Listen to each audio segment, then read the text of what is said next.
Après 3 mois de mise en œuvre du programme de réforme de gestion des finances publiques par le gouvernement à travers le ministère des Finances, le ministre des Finances réunit en ce jour 8 septembre 2021 tous les partenaires techniques et financiers dans le but de consolider les acquis du programme d'action ainsi que les défaillances à corriger dans le programme antérieur, dont 76,1% ont été réalisés. Le ministre des Finances est revenu aussi sur les objectifs visés à travers le plan d'action de la stratégie de réforme de la gestion des finances publiques du Niger 2021-2025.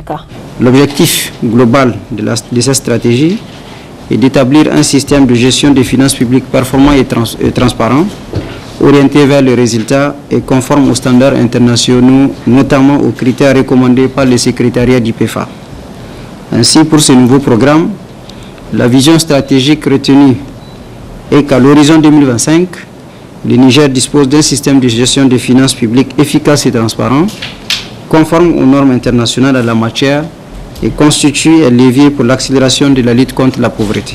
La mise à jour de la modernisation des finances publiques s'inscrit dans une dynamique stratégique dont l'objectif consiste à consolider les acquis enregistrés par le pays en matière d'assainissement budgétaire et de bonne gestion des finances publiques et à approfondir les réformes à travers la mise en œuvre progressive des directives de gestion des finances publiques au sein de l'UEMOA. Présent à cette occasion, la représentante de la Banque mondiale se réjouit de la validation de ce programme par le gouvernement. Comme vous savez, le programme de réforme de gestion des finances publiques, c'est un programme que nous accompagnons à travers des opérations, des financements et assistance technique assez importants. Nous avons, comme vous savez, le programme de renforcement des capacités de délivrance des services qui joue un rôle très important dans la mise en œuvre de différentes réformes au niveau du gouvernement, dans la préparation budgétaire, la mise en œuvre des programmes et des plans d'investissement public. Et je pense qu'avec cette nouvelle stratégie 2021-2025, qui est aussi très ambitieuse, nous allons continuer à vous accompagner dans ce sens et coordonner notre action ensemble en tant que PTF pour assurer sa réussite et vous accompagner de notre mieux. Prenant la parole à son tour, le chef délégué de l'Union européenne félicite l'accompagnement du gouvernement dans cette procédure. Ce sont des documents très importants, et pas seulement parce qu'il s'agit d'un des critères de caissement de l'appui budgétaire européen. En effet, sans gestion saine et efficace des recettes publiques comme des dépenses publiques, les efforts au niveau sectoriel et en termes de développement ne pourront pas atteindre leurs résultats. Aussi, c'est l'occasion pour moi ici de féliciter les autorités pour ce travail essentiel et l'accompagnement qui leur a été apporté par la Banque mondiale. Ayant reçu le document il y a moins de 48 heures, nous sommes impatients de découvrir la présentation qui nous en sera faite à ce jour et sommes friands d'en savoir plus sur son processus d'élaboration et les parties prenantes qui ont été associées. Notons que malgré que le programme d'action des années antérieures réalisé à hauteur de 76,1%, dont 268 sur 352, le Niger continue de faire face aux défis économiques et sociaux qui méritent une attention stratégique pour leur consolidation à travers la réalisation du plan d'action 2021-2025.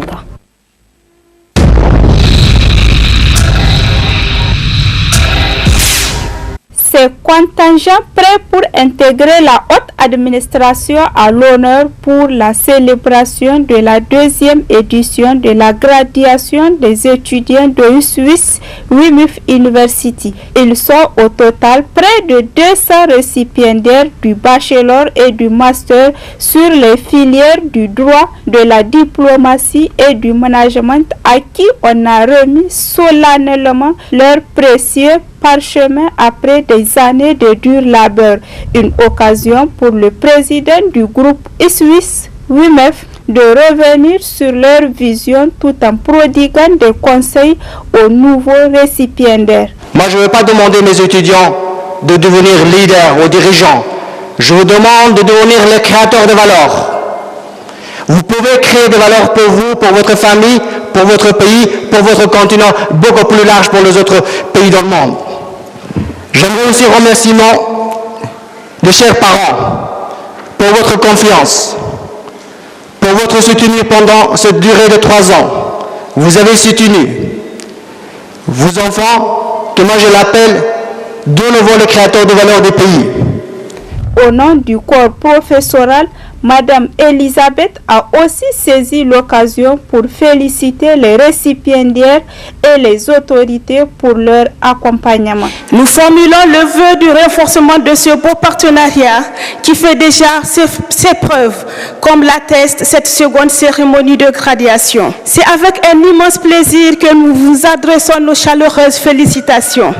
Chers récipiendaires, nous partageons la joie et l'espoir qui vous anime au terme de ce parcours couronné de succès. Vous voilà enfin prêts à entamer une nouvelle étape de votre vie. Il nous tient donc à cœur de vous rappeler votre devoir et le rôle d'élite, votre rôle d'élite dans le contexte de ce pays qui, en dépit des multiples efforts conjugués, demeure confronté à des défis socio-économiques et politiques non négligeables.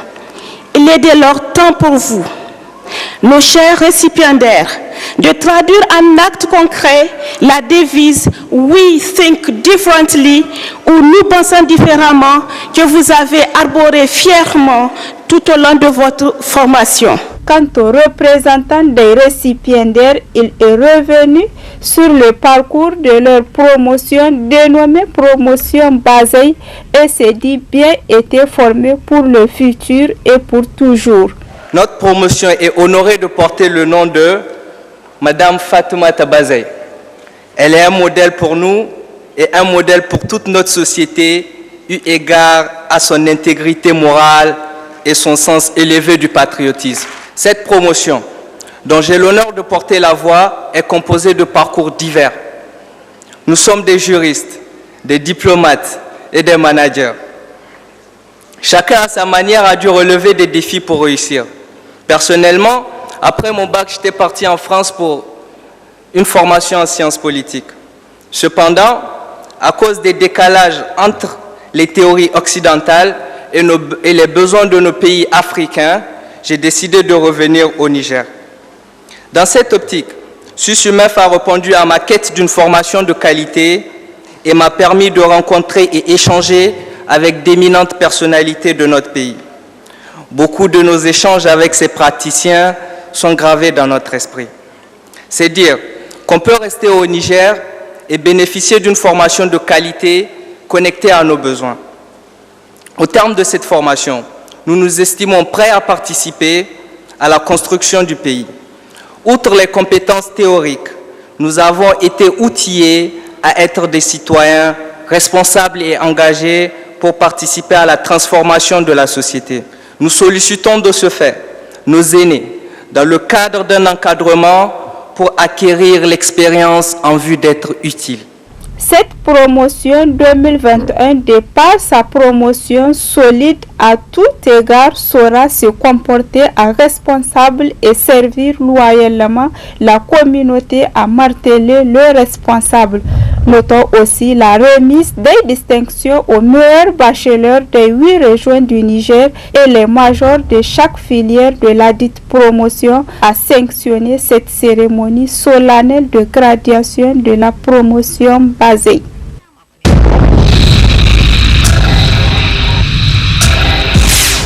Organisé chaque année par le ministère de la Santé publique, l'examen unique de certification en santé. Cet examen théorique pour session 2021 a débuté ce jour 11 septembre 2021 dans toutes les régions du pays, avec un total de 4527 candidats autorisés à passer ces examens sur un total de 4718 dossiers déposés. Il vise à améliorer la performance et la qualité des soins. À cette occasion, le ministre de la Santé publique exprime ses sentiments. C'est un sentiment de satisfaction. D'abord, au nom du gouvernement, je tiens à exprimer à la Commission nationale indépendante qui est composée ici, et comme vous le constatez, de plusieurs acteurs, pour rendre non seulement crédible cet examen, mais aussi pour plus de transparence. C'est vrai, il y a eu 191, en tout cas, qui n'ont pas satisfait aux critères fixés, mais quand même, on constate une évolution très nette d'année en année. Vraiment qu'ils comptent sur leur propre, je dirais, mérite. Toutes les dispositions, je vous assure, ont été prises. Et depuis que cette commission a commencé à travailler, nous n'avons jamais eu de problème. Et nous n'avons aucun doute quant aux résultats sains qui seront issus de cet examen. Notons que ces examens permettront non seulement de renforcer la capacité des agents de santé, mais aussi il permettra à la sortie des examens de mettre de nouveaux agents de santé qualifiés et certifiés sur le marché du travail pour offrir des meilleurs soins de santé à la population nigérienne.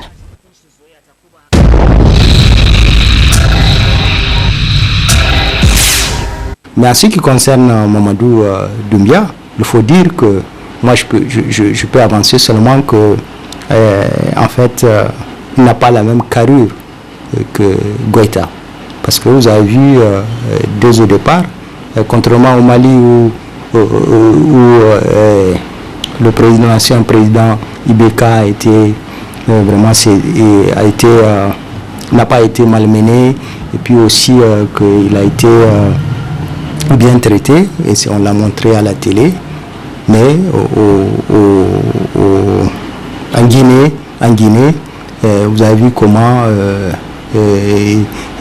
la junte au pouvoir, comment cet ancien légionnaire français a malmené l'ancien président Condé.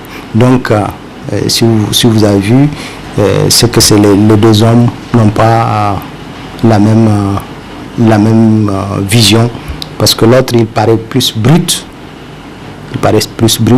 et moi je me pose la question, ça fait que 3 ans que l'unité a été créée, est-ce que lui c'est quelqu'un de force spéciale? C'est quelqu'un qui a duré dans les forces spéciales pour avoir participé à certaines opérations, pour avoir couvert les opérations de Flintlock. Je peux dire qu'un élément de force spéciale sous-entend beaucoup de discrétion, beaucoup de calme, mais lui apparemment c'est plus quelqu'un qui est agité, contrairement à Goïta. Bon, vous savez, c'est toujours les hommes politiques qui donnent le prétexte aux militaires pour faire des coups d'État. On l'a vu ici au Niger, on l'a vu un peu partout en Afrique. C'est toujours les hommes politiques qui donnent le prétexte. Et si Condé n'a pas enjambé le pas, n'a pas franchi la ligne rouge pour faire un 3e mandat, peut-être il n'allait pas avoir ce coup d'État. Donc c'est lui qui a donné le prétexte, et toujours il y a d'autres forces extérieures qui appuient ces militaires-là pour déstabiliser, pour leurs intérêts, pour déstabiliser les États africains. Donc voilà ce que je peux dire là-dessus. Pour l'instant, je viens de vous dire que en faisant la comparaison entre Goïta et Mamadou, pour moi, le nouveau homme fort de la Guinée est un homme agité. Et je crains aussi, c'est un peu plus, il n'est pas comme Dadis, mais il s'approche de Dadis, et ça m'inquiète pour l'avenir de la Guinée.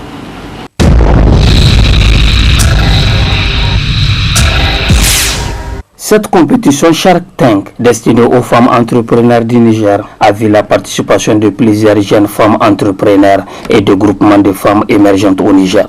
L'objectif de celle-ci est de découvrir le meilleur projet de développement et les activités génératrices de revenus menées par ces dernières.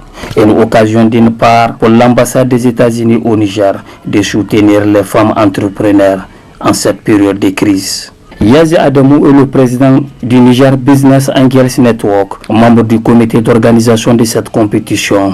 Celui-ci est revenu sur la particularité de cette initiative, organisée à l'intention des femmes entrepreneurs. L'objectif pour nous, c'est de pouvoir appuyer les femmes pour qu'elles puissent aller en avant dans le développement de leur propre entreprise. Nous sommes conscients que nous ne pouvons pas donner de l'argent cash à toutes les femmes de façon gratuite de maison en maison, mais il faut qu'elles prouvent quelque chose. Donc elles prouvent un concept, qu'est-ce qu'elles font, pourquoi elles le font, et de la sorte, les gens vont décider de voir comment est-ce qu'elles peuvent investir. Nous le faisons pour réellement motiver la population ou les Nigériens qui ont réellement du cash, qui ne savent pas où investir. Souvent, les gens sont un peu chiches dans ces pays. Mais nous le faisons pour dire que ces femmes ont besoin d'investissement et c'est l'occasion de pouvoir investir en elles, de faire confiance qu'elles décollent, qu'elles développent leurs produits. Le Covid a vu la limite de tout ce que nous importons. Et aussi, nous sommes conscients maintenant que ce que nous mangeons souvent, ce n'est pas ça. Nous mangeons parce que nous n'avons pas de choix. Donc, ces femmes offrent des opportunités, elles offrent des occasions de choix pour la population nigérienne. Et c'est Shark Tank qui est là pour dire, voici la contribution du gouvernement américain pour ces femmes. Et voici maintenant, on attend la contribution du gouvernement nigérien, des investisseurs nigériens, des ministères de commerce, de toutes les autres institutions qui appuient les jeunes, qui appuient les femmes. C'est notre parti, c'est modeste, mais nous pensons que c'est un bon décollage pour que les autres emboîtent le pas. Madame Lawali Foussane Maman, lauréate de ce prix Shark Tank, celle-ci se réjouit de cette énième édition. Elle demande d'autre part à toutes les femmes entrepreneurs de rejoindre ce réseau. Je remercie le Centre culturel américain, en tout cas qui ne cesse de parler d'efforts afin de nous accompagner. Et M. Yach aussi qui est l'interlocuteur, qui est toujours derrière nous pour nous accompagner, nous former. Et vraiment, je remercie les parents qui m'ont toujours motivé pour pouvoir ne pas baisser les bras et continuer vraiment à faire parce que c'est pas facile. On est à notre début et du coup les problèmes ne manquent pas. Mais Inch'Allah, avec l'ambition qu'on a qui est grande et la passion qu'on a pour cette entreprise, on y arrivera. Le message que j'ai à lancer à l'égard de mes sœurs, en fait, il faut toujours commencer petit pour grandir. Donc, il ne faut pas se décourager pour dire que non, je n'ai pas les moyens. Avec le petit moyen, j'ai commencé avec un petit montant. Et actuellement, aujourd'hui, je ne suis toujours pas arrivée au point où je veux être, mais c'est en cours. Et je suis sûre que ça va aller, Inch'Allah. Cette compétition était une occasion pour les femmes entrepreneurs du Niger de présenter leur expertise et savoir-faire devant un jury d'experts. Une initiative qui permettrait sans nul doute aux femmes émergentes de partager leur expérience et connaître aussi leurs forces et faiblesses dans leurs activités quotidiennes.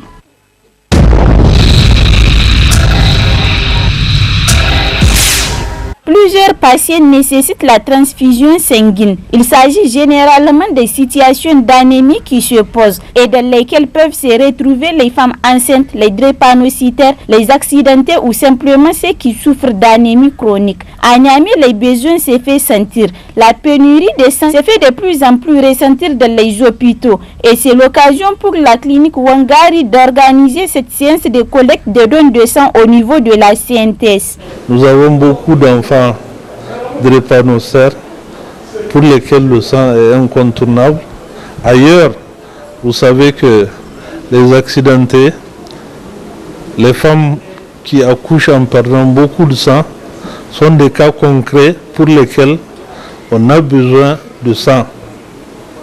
Et le sang, malheureusement, contrairement aux produits pharmaceutiques, il ne se vend pas, il ne se fabrique pas. Il faut forcément que quelqu'un accepte de donner son sang pour sauver une vie. Et c'est toute la difficulté qu'il y a. Au regard des besoins, il y a toujours un déficit qui est là. Cette activité humanitaire est vivement saluée par les responsables du CNTS. On l'apprécie très bien, parce qu'elle nous permet d'avoir quelques poches, n'est-ce pas? Surtout ça en cette période de pic de palu là, et où les donneurs se font rares. Donc vraiment on l'apprécie beaucoup. Et la communauté nigérienne n'a qu'à leur emboîter le pas. Vraiment parce que c'est une belle initiative. Si tout le monde pouvait organiser des collectes de cette manière-là, vraiment ça allait servir beaucoup. Et certains malades atteints de palu, il faut les transfuser. Or maintenant c'est les vacances. C'était les élèves qu'on avait comme donneurs volontaires. Maintenant, les écoles sont fermées. Donc, vraiment, c'est un appel vibrant qu'on fait à l'endroit de la population du Niamey. Il faut qu'ils se mobilisent pour le don de sang. Parce que les malades en ont besoin. Vraiment, les banques sont vides. La banque de sang, elle est vraiment vide. Il faut que la population nigérienne du Niamey le sache.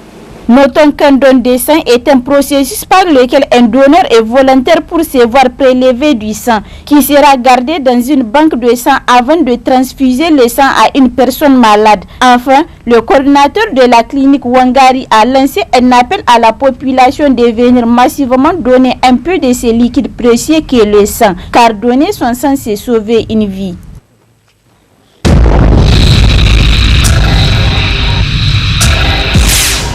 À l'instar de la communauté internationale, le Niger a célébré ce mercredi 8 septembre la journée internationale de l'alphabétisation. Sous le thème « L'alphabétisation pour une reprise axée sur l'humain, réduire la fracture numérique ». Une journée instituée par l'UNESCO qui a pour objectif de rappeler au grand public l'importance de l'alphabétisation étant facteur de dignité et de droits. Afin de faire progresser l'agenda de l'apprentissage pour une éducation de qualité. Ce quatrième objectif du développement durable promet d'une part l'apprentissage tout au long de la vie. La directrice générale de l'alphabétisation et de l'éducation non formelle est revenue sur l'importance de cette journée internationale de l'alphabétisation et le rôle que joue le groupement de femmes au Niger dans ce secteur. La journée, cette année, a comme thème la question de l'humain. L'humain, ça veut dire la valorisation des ressources humaines. Qui dit valorisation des ressources humaines parle en tout cas de sa participation, de sa contribution au développement du pays. Et nous le savons bien, la question du développement passe par l'instruction. Et l'alphabétisation est partie intégrante du système éducatif nigérien et qui a comme groupe cible les adultes et les jeunes qui n'ont pas eu la chance d'aller à l'école. Donc, c'est à travers seulement l'alphabétisation et l'éducation non formelle que cette cible est axée à l'instruction. Pour l'histoire, les premiers groupements féminins au Niger ont été créés grâce à l'alphabétisation. Avant même la création du ministère de la promotion de la femme et de la protection de l'enfant. En effet, l'alphabétisation contribue à bâtir un fondement solide en mettant en interaction l'alphabétisation et le numérique dont on a besoin des jeunes et les adultes malgré la recrudescence de la maladie à coronavirus. Halima Sarmaï est membre de l'association des écrivains auteurs chercheurs en langue nationale au Niger. Pour cette dernière, cette journée internationale est une occasion pour le Niger de revoir l'avenir de l'enseignement et de l'apprentissage dans le domaine de l'alphabétisation. Vous n'êtes pas sans savoir, on a plus de 80% d'analphabètes, donc c'est un combat dur à mener. Nous avons eu à faire des propositions qui sont aujourd'hui dans les oubliettes. Sinon, au départ, au temps de Tanja, quand on avait proposé que les civicards, parce qu'on a vu qu'avec le fonds national, le budget national, on ne peut plus débloquer des sommes pour les centres d'alphabétisation. Mais nous avons dit que quelque part, on peut combler parce qu'il y a des civicards conformes qui sont là, il y en a qui n'ont pas de bureau, on les affecte, ils sont dans la nature. On peut récupérer ces 2000 ou 3000 civicards qu'on met en activité chaque année parce qu'ils sont payés, qu'ils tiennent les centres parce que pour 2 ans d'activité, on s'est dit qu'on va rattraper beaucoup de choses. Selon les études récentes au Niger, les enfants ayant reçu une éducation de qualité à travers ce cours d'alphabétisation, qui est un instrument d'inclusion sociale, ont davantage plus de chances d'avoir de meilleures vies dans la recherche de l'emploi. Le sultan de Damagaram Aboubakar Sanda est revenu sur l'expérience des Anders, une région qui a connu la première école expérimentale dans les années 1960. L'école expérimentale a été créée donc, dans la région des Anders. Il y a eu quand même pas mal des élèves qui ont quand même fréquenté cette école. Et à notre, en tout cas, grande surprise, on a laissé tomber pendant en tout cas un temps et puis après il y a eu la reprise. Donc vraiment maintenant c'est de voir continuer à enseigner en tout cas les langues nationales, puisque quand on voit, quand on prend un élève qui a fréquenté en tout cas l'école de sa langue, et quelqu'un qui n'a pas fréquenté, ce n'est pas la même chose. Quand on voit le niveau de compréhension, ce n'est pas la même chose. Celui qui connaît en tout cas sa langue comprend mieux en tout cas les explications de ce qu'on va donner.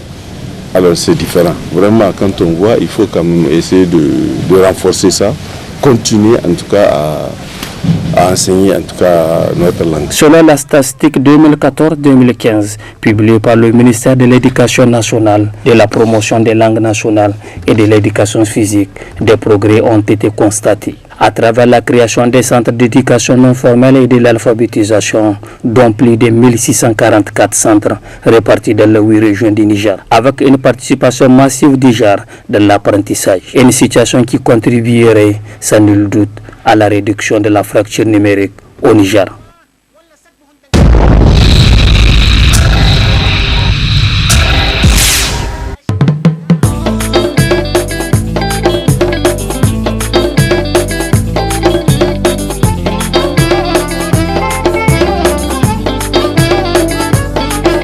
C'est une toute première édition parce que notre fédération elle est jeune, elle est créée le 12 août 2020, que nous avons organisé ce championnat pour nous permettre vraiment de promouvoir le sport des personnes handicapées et de détecter les talents. Nous avons constaté que les gens méconnaissent le sport des personnes handicapées. Vous n'êtes pas seul de savoir que ce qui s'est passé à Tokyo a émerveillé tout le monde avec le Paralympique. Donc c'est ce qui nous a dit, il faut qu'on se base vraiment sur nos athlètes qui sont ici, qui ne connaissent pas le sport des personnes handicapées pour le promouvoir et que les gens connaissent ce sport-là. Le championnat, c'est sur 2 principales disciplines. Il y a l'athlétisme et le volleyball assis. Organiser un championnat de ce genre, vraiment, il faut les moyens. Donc vraiment, on a souffert sur les moyens. Et nous sommes des personnes handicapées, donc sur la mobilité aussi, nous avons beaucoup souffert. Et surtout, côté région aussi, là vraiment, on a souffert parce que nos jeunes n'ont pas eu de soutien pour pouvoir venir à Niamey pour ce championnat.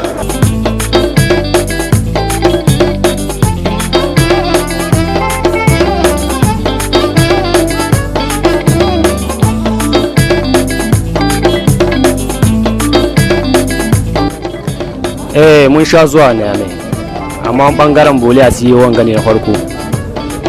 Bangaren teran gaskiya teran din yana da kyau. Matsalar shi dai wajen hawa ne, in muka zo da kekuna ba su hawa sai dai mu aje su bakin abun ga bakin teran din ba tsayawa ba su wucewa ba rof din da za ka hawa da abun ga ɗinka ka wuce. A wannan abun wallahi sai yayi kyau. Yanzu muna jaddada wanda duk ya ga wannan taro inda handicapé ne ya ji karhi baɗewar haka kuma mu zo mu fafata tare da 'yan uwanmu juna haka handicapé. Mun kai mu 12 mata amma nan tahiya mu biyu muka zo. Wannan abun ga namu stadkin namu shi muke so mu a gyara mana shi, mu ma mu samu wannan kwambalan mu hito a ce jihar Tawa ta yi ƙarhi.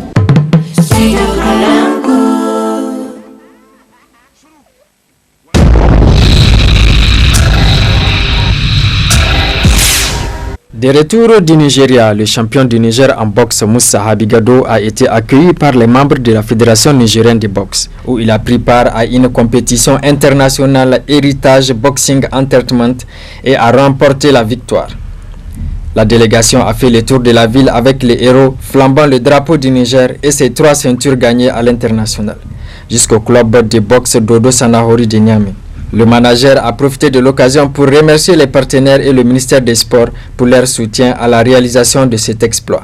La première des choses, c'est pour présenter notre champion qui nous a rajouté une autre ceinture. Donc nous disons chapeau pour lui. La deuxième chose, c'est pour vous présenter le programme de son manager qui veut que désormais qu'on puisse faire la boxe professionnelle au Niger. Donc c'est lui qui organise cela. Il y a eu une première fois, ça fait je crois depuis 72, je crois bien. Donc c'était un blanc qui est venu faire ça. Aujourd'hui c'est un Nigérien qui va nous faire cela. Nous sollicitons la présence de tout le monde et surtout nous sollicitons la presse, que la presse nous vienne en aide L'occasion pour les champions d'adresser ses remerciements à tous ceux qui l'ont aidé à gagner cette 3e ceinture. Ça va, alhamdoulilah, ça a été bien passé et Dieu merci. Et comme dit mes supérieurs, ils ont tout fini, alhamdoulilah, grâce à eux, alhamdoulilah, parce que c'est eux qui m'ont fait partie, aller faire ces compétitions, ils m'ont fait travailler et ils m'ont appuyé encore financièrement, moralement, physiquement pour aller représenter notre couleur. Et qu'aujourd'hui, alhamdoulilah, Dieu merci. Et du moment où j'ai été là-bas, presque, ils n'ont pas pensé d'avoir la 3e ceinture, mais je sais bien que notre président de fédération, y compris mon manager, y compris les autres camarades qui m'ont aidé, sont sûrs que, Inch'Allah, une fois là-bas, on va remporter. Et que Dieu merci, ça a été. Mon rêve, c'est quoi? C'est de faire en sorte qu'aujourd'hui, si on va parler de l'e-sport, de parler de la boxe. Raison pour laquelle je fais tout, je me sacrifie, je travaille matin, soir, nuit, pour être le meilleur. Si je suis le meilleur, c'est le Niger qui est meilleur. Raison pour laquelle, à tout moment, je pars foi du moment où je vais monter sur le ring, parce que je sais que c'est le Niger que je vais représenter.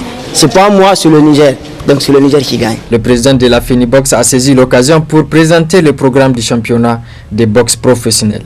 Notons que pour ce championnat de boxe professionnelle, qui sera organisé le 16 octobre prochain au palais du 29 juillet de Niamey, voit la participation de toute la population nigérienne, car c'est toujours le Niger qui gagne.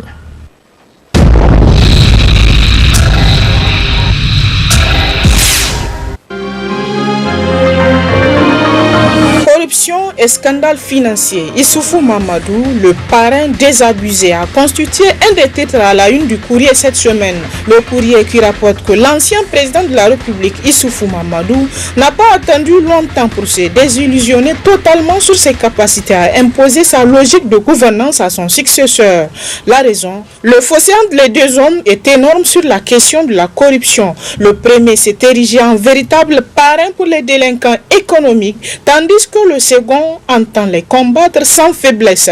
L'affaire Ibou Karadje a mis en évidence cette dichotomie dormante, écrit le journal, pour qui l'enjeu est de taille et ne laisse deviner aucune concession de part et d'autre. Pendant 10 ans, Issoufou Mamadou s'est dressé en parrain et protecteur pour des présumés auteurs de graves malversations, toutes dédiées à la corruption et au détournement des deniers biens publics. La gouvernance d'Issoufou Mamadou est l'incarnation du propos prémonitoire de Kounché en 1977. Pendant ce temps, a-t-il dit, on fait la part belle à quelques privilégiés pour qu'ils se servent eux-mêmes au lieu de servir la nation. On tient court avec des intrigants et autres délateurs de tout poil qui se font appeler commerçants, hommes d'affaires, chefs d'entreprise, marabouts ou prophètes et qui en profitent pour gruger le peuple et ajouter impunément à la confusion. On couvre des fonctionnaires véreux pour qu'ils trafiquent tant et plus dans leurs fonctions. En un mot, on ferme les yeux pour que certains fassent prospérer leurs affaires, rien que leurs affaires et dans leur seul intérêt, rappelle le journal. Toujours à propos de ce sujet, le Nouveau Républicain ajoute qu'aujourd'hui, le président Bazoum hérite de tout ce lourd passif que son ancien mentor politique lui a légué et sur lequel, la main sur le cœur, il a juré de dresser un inventaire ou de faire toute la lumière. Ces dossiers de gros scandales politico-financiers laissés par le règne sortant interrompent pendant longtemps la présidence de l'enfant de Tesker. Il s'agit d'abord du dossier du ministère de la Défense nationale portant sur plusieurs milliards dissipés en marché ou contrat public dans des conditions irrégulières. Le rapport d'inspection diligenté à cet effet les avait privés accablant sur WhatsApp du ministre de la Défense de l'époque, professeur Issoufou Katambe, avait, selon le journal, fini de convaincre toute l'opinion publique nationale et internationale sur la gravité des faits. Cependant, à la surprise générale, le dossier avait été minutieusement mis dans les placards et depuis, plus rien. Auparavant, il y avait eu l'Uranium Gate. Rappelle le journal cette sordide histoire de 200 milliards issue de la vente d'une quantité du minerai d'Akokam par la Sopamine au profit de la présidence. Là encore, le journal écrit que toute la lumière n'a jamais été faite sur cette scabreuse affaire. Tel Pêle-mêle, on peut citer l'affaire Africade, un sombre marché de facturation de téléphonie GSM attribué à des amis, le Burkinabé Salif Diallo et consorts, les affaires de Mme Betia Chatoumani à l'ARCEP, l'affaire Niger Post, les DAT de 3,5 milliards, dépôt à terme de la Sopamine et les suites de l'affaire Ibou Karadji. Comme on le voit, ce sont là quelques dossiers costauds de scandales politico-financiers qui risqueraient, si l'on y prenait garde, de plomber la présidence de Bazoum, écrit toujours le confrère, pour qui les Nigériens l'attendent de pied ferme sur ces dossiers pour se fixer sur sa capacité à aller jusqu'au bout de son engagement, d'assainir et de moraliser la vie publique nigérienne. La tâche ne s'annonce pas comme une partie de plaisir pour lui, car il s'agirait de faire le procès des 10 années d'un régime auquel lui-même avait participé, ainsi que son parti et quelques-uns de ses collaborateurs actuels. Toute la crédibilité ultérieure de son quinquennat dépendra largement de cette capacité à s'affranchir du joug de son ancien mentor politique, dont il devra redresser aujourd'hui les torts en matière de gestion des deniers publics. Exercice sans doute périlleux, dirigez-vous, car comme l'enseigne un adage du terroir germain, on ne tresse pas sur un crâne truffé de poux. Autrement dit, comment raisonnablement le président Bazoum pourrait-il construire quelque chose de solide, de durable, en étant assis lui-même sur les suites ou les décombres d'un régime pourri jusqu'à la moelle épinière, s'interroge le journal, pour qui toute la problématique de la présidence Bazoum résiderait dans cette équation difficile à résoudre, à moins d'être un kamikaze politique ou de se faire harakiri. Mais pour la bonne cause nationale, même le sacrifice ultime ne sera jamais de trop, s'exclame le journal. Puis en matière de politique, le Hérisson rapporte dans ses titres que la CAP 2021 peine à mettre le cap pour 2025-2026. La coalition pour l'alternance politique CAP 2021, ça c'est désormais derrière nous, écrit le journal. Du recours introduit par le challenger de Mohamed Bazoum au second tour de la présidentielle du 21 février 2021, devant la Cour de justice de la Communauté économique des États de l'Afrique de l'Ouest, CEDEAO, via son avocat agité, maître Lerwana Abdourahmane, il n'y a rien à espérer sinon que de maintenir une illusion de combat, à moins d'être le plus grand politique de la terre, qui pour croire que la Cour de la justice de la CEDEAO viendra à demander la reprise ou à défaut un recomptage des voix du second tour de l'élection présidentielle, s'interroge le journal, qui écrit qu'après 6 mois de navigation, le bateau de la Renaissance acte 3 est loin, très loin même. D'ailleurs, au niveau des leaders de l'opposition, personne ne s'est attardé sur la saisine de Nafarko Ier. Les deux principaux animateurs du mouvement démocratique nigérien pour une fédération africaine moderne Faloumana Africa, pour ainsi parler des honorables Soumana Sanda et Oumarou Moumouni Dogari, ont capté depuis fort longtemps leur coquille pleine. Le premier, cela coule douce à la question de l'Assemblée nationale, un Tazartier, et le second a très vite fait de reprendre son fromage de l'hôtel de ville, qu'il ne laissera pas cette fois tomber pour toutes les belles louanges d'un renard. Le député Ibrahim Yakoubou du mouvement patriotique nigérien MPN Kishinkasa, lui, trône à la 4e vice-présidence de l'Assemblée nationale.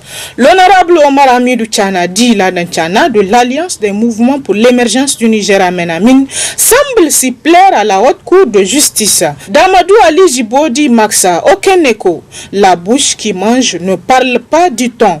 De son côté, l'autorité morale du moderne Faloumana Africa ne semble pas disposée à rentrer au bercail. De notre opposition, on ne lit que quelques rares publication d'un Kane Kadaouri Habibou ou d'un de ces tigres à papier de la diaspora Lumana pour rappeler son existence.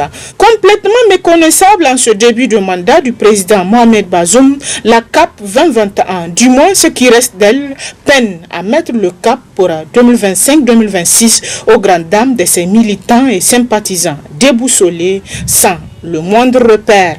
Puis au journal La Roue de l'Histoire, décrit dans ses titres que le modèle Faloumana fait un clin d'œil au Pendes Tareya. Beaucoup de rumeurs circulent ces derniers temps sur un probable rapprochement entre le modèle Faloumana et le Pendes Tareya. Certaines sources avancent même selon le journal que Hama Amadou, l'autorité morale de Lumana, a eu un échange téléphonique bienveillant avec le président de la République. Mais l'élément qui a le plus conforté cette thèse de rapprochement est sans doute l'interview qu'a accordé le secrétaire général du parti, M. Malam Sani Malam Maman, à un journal la semaine dernière. À la question d'en savoir un peu plus sur la véracité de ces folles rumeurs relativement à un projet de rapprochement entre les deux formations politiques, ce dernier a plutôt rajouté à la suspicion sur l'éventualité d'une retrouvaille dans les tout prochains jours avec les anciens alliés. Dans sa réponse, Malam Mahaman Sani a été des plus évasifs et superficiels, avec des tournures subtiles qui cachent bien son malaise à se prononcer clairement sur la question. Dans un langage très courtois, il a laissé entendre que son parti reste ouvert à toutes les alliances. Il suffit tout simplement de respecter le protocole classique, a-t-il poursuivi, c'est-à-dire tenir un congrès qui prendra la décision et informer les partis politiques partenaires au préalable. Bref, des petites choses faciles à régler une fois que les premiers responsables tombent d'accord sur le principe. Ce jour-là, le journal rappelle que le secrétaire général du Modern Faloumana a abandonné son langage belliqueux et dédaigneux qu'on lui connaît chaque fois qu'il s'agit de parler du PNDS. C'est ça qu'on appelle la réelle politique.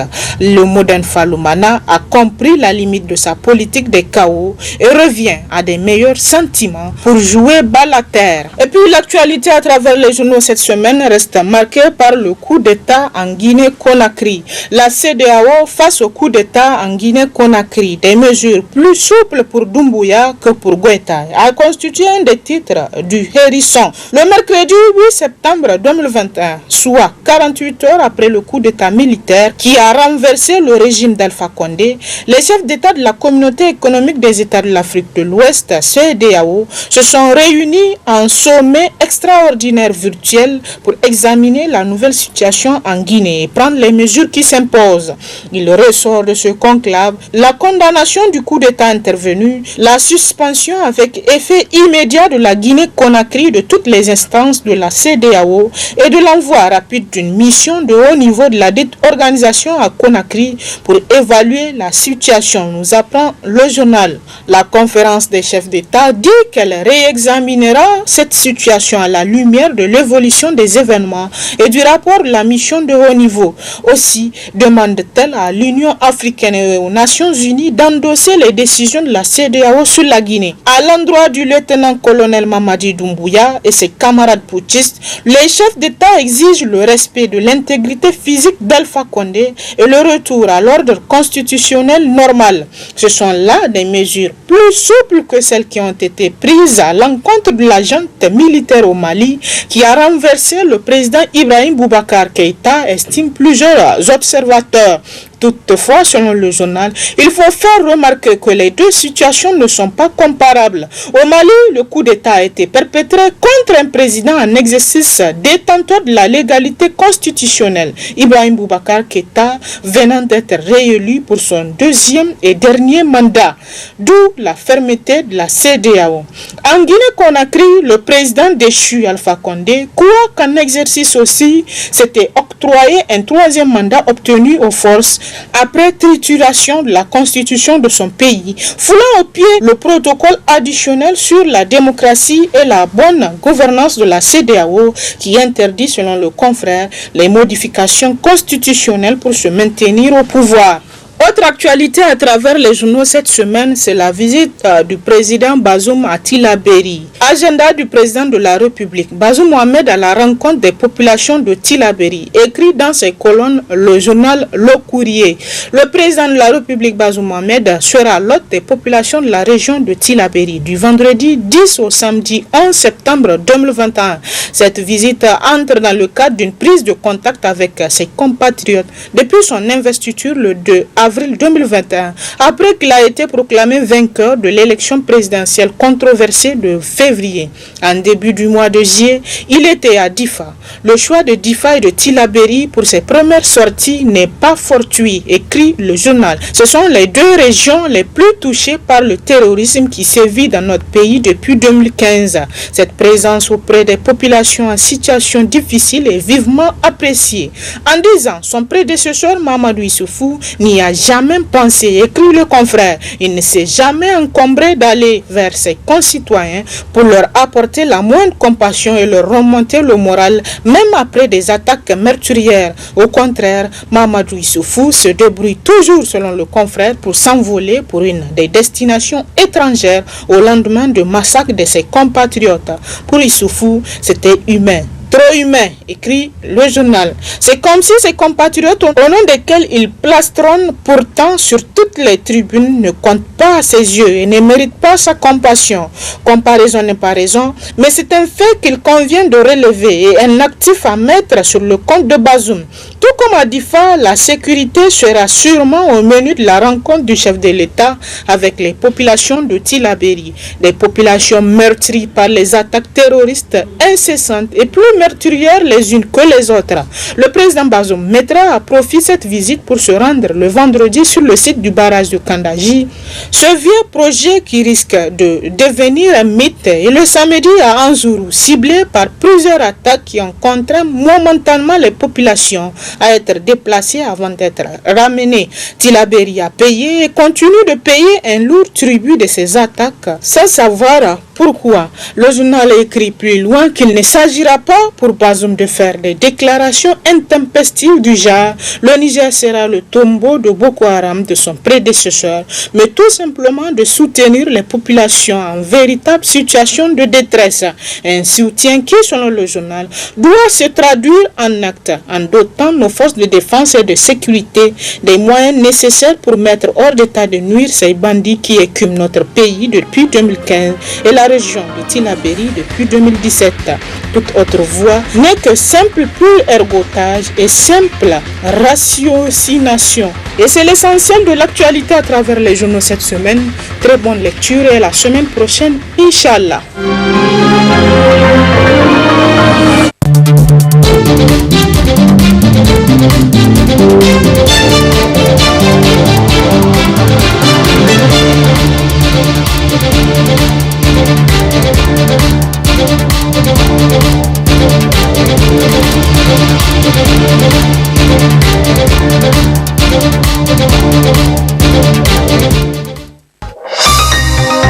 Ce journal vous a été présenté par STM Transport Voyageurs. Une nouvelle façon de voyager.